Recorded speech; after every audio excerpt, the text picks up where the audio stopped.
कहानी की शुरुआत में हमें दिखाया जाता है कि एक बंदा आईपैड चलाते हुए कहता है कि मुरीम अपने आप में पूर्ण मिथिक बन गया है।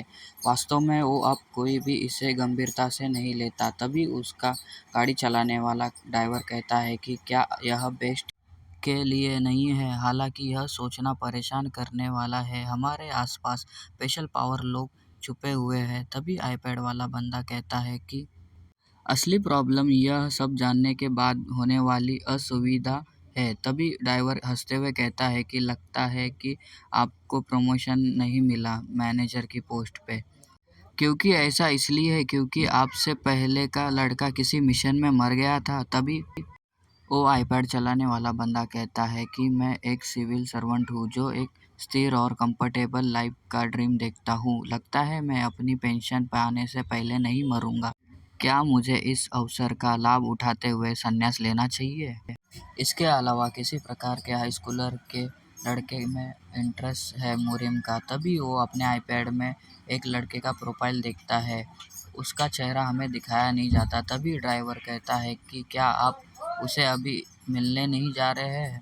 तभी वो कहता है कि हाँ, लेकिन क्या हुआ, उस हाई स्कूलर की उम्र इतनी नहीं होनी चाहिए कि वो होश में आ सके। अगर मैं उसकी जगह होता तो मैं मुरीम दुनिया में शामिल नहीं होना चाहता। तभी ड्राइवर कहता है कि हाँ, यही सही है।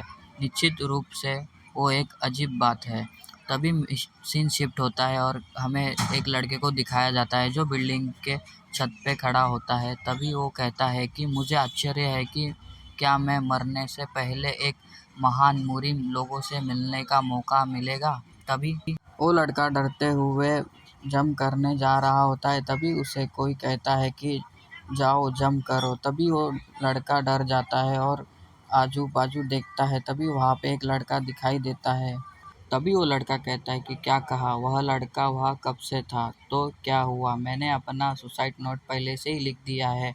मैं यह सब सही ख़त्म कर दूंगा। मुझे बस अपनी आंखें बंद करनी करनी ज़रूरी है। तभी दूसरा लड़का उसे कहता है कि ऐसा नहीं लगता कि तुम वह करना चाहते हो। तभी वो पहले वाला लड़का उसके पास देखता हुआ कहता है कि क्या वह कब से इतना करीब आ गया? और वो उसके पॉकेट के लगे हुए बैच पे देखता है कि वो सेकेंड ईयर का है। तभी वो लड़का कहता है कि कोई कहता है कि मरने से पहले एक व्यक्ति का जीवन उसकी आंखों के सामने चमकता है।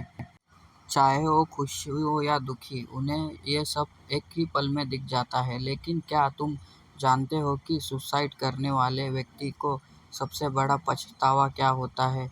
यह विचार कि अंतिम उपयोग के रूप में उन्हें खुद को त्याग देना होगा। ये सुनकर पहले वाला लड़का डरता है और कुछ बोलता है कि फिर वो कहता है कि ऐसे बात करना बंद करो जैसे कि तुम्हें पता है क्या तुम पहले ही मर चुके हो।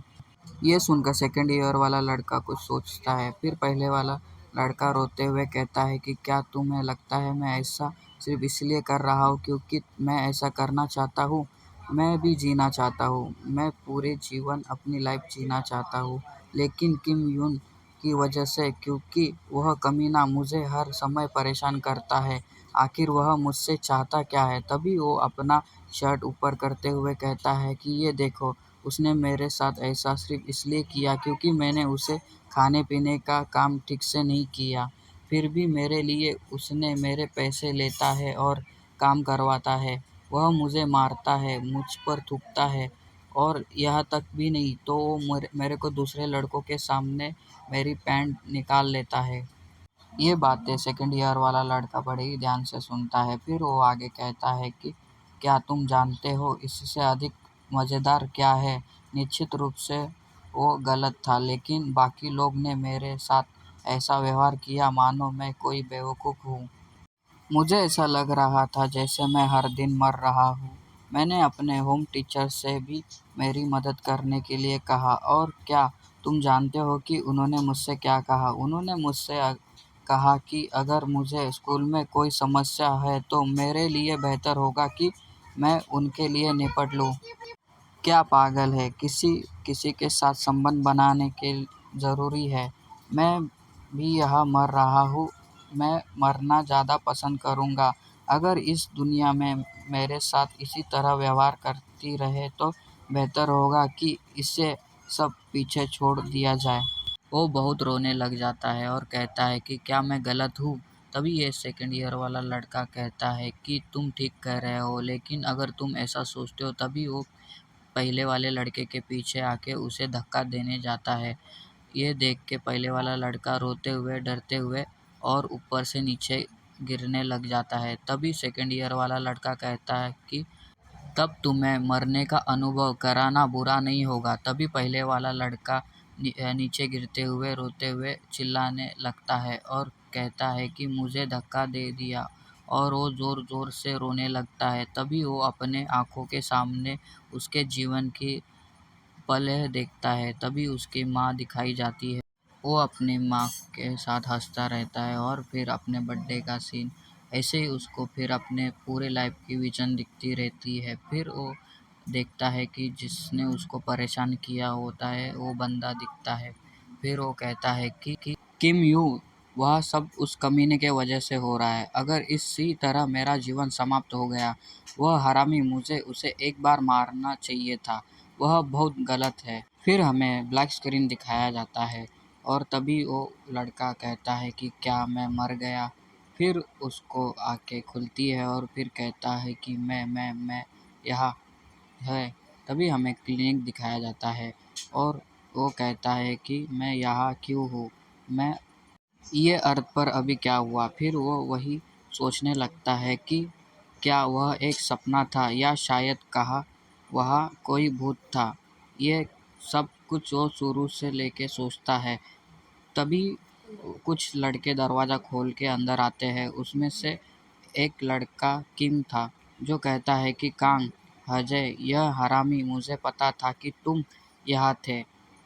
उसे देखकर कांग डरने लग जाता है और कहता है कि आई यू। तभी हम उसे अभी कांग बुलाएंगे अब से, ठीक है। और फिर वो कांग को मारने लगते हैं। फिर हमें दिखाया जाता है कि कांग को मार पड़ रही होती है। तभी कांग कहता है कि किम रुक जाओ। तभी किम के हाथ में वो बुक होती है जो उसके पास फेंकते हुए कहता है कि है तुम उस पर विचार करोगे? तुम सुसाइड नोट देखकर साले, ये मैं देखकर रोया। क्या तुम मुझे बस कोई पागल कमीना बताया है? ये सुनकर कांग की तो पूरी तरह से फट जाती है और वो मन में कहता है कि क्या यह कोई सपना नहीं था, लेकिन मुझे यकीन है। ये कहते ही उसके पेट में एक भूसा पड़ता है और कांग घुटनों के ऊपर आके खांसने लग जाता है। तभी किम कहता है, ए कमीने, अपने आप को खोना बंद कर और अपने आप पे विश्वास रख, और मुझे बता, क्या तूने मरने के लिए क्लास मिस की? यदि हाँ, तो तुम जैसा हरामी लड़का क्लिनिक में क्या आया? तभी कांग मन में सोचता है। कांग कहता है कि मैंने अपना सुसाइड नोट लिखा। क्या इसका मतलब यह है कि मेरे क्लास मिस करना कोई सपना नहीं था? तो वो लड़का छत पर ये बोलते ही वो डरते हुए जो हुआ था उसके याद करने लगता है। फिर कांग अपना मुट्ठी बंद करते हुए कहता है, सही, क्या उससे कोई फर्क नहीं है कि यह सपना था या नहीं? मतलब पीछे से वह एहसास बहुत अजीब था। तभी किम उसका सर अपने हाथों से पकड़ता है और अपने इधर खींचता है और कहता है कि तुम अकेले खुद को नहीं मार सकते, क्या मुझे तुम्हारी मदद करनी चाहिए?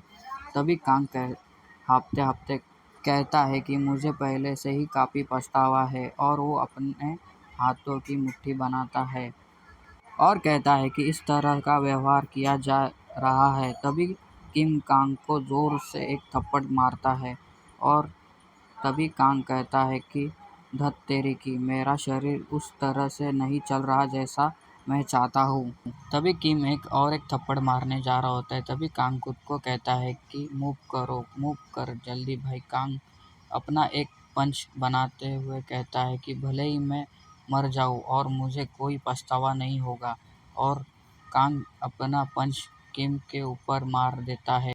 तो उस पंच को आते हुए किम उसको डॉज कर लेता है। तभी किम अपने दोस्तों के पास देखकर कहता है कि देखो, ये अब मुझसे फाइट करने जा रहा है। उसके दोस्त हंसने लगते हैं। फिर किंग उसके ओर एक किक मार देता है और कहता है कि कमीने, बस हार मान ले, तेरे जैसे हारे हुए लड़के की हिम्मत कैसे हुई। तभी कांग अपने आप को संभालते हुए दोनों हाथों को फाइट करने के लिए तैयार करता है और कांग कहता है कि जारी रखना, मैं अभी भी कर सकता हूँ, बस तुम्हें मुझे पीटने दो। ये सुन के किम हंसते हुए कहता है, इस बदमाश के साथ क्या है, और अपना पंच बनाता है। कहता है, ठीक है, आइए देखते हैं आज तुम्हारे पास क्या है।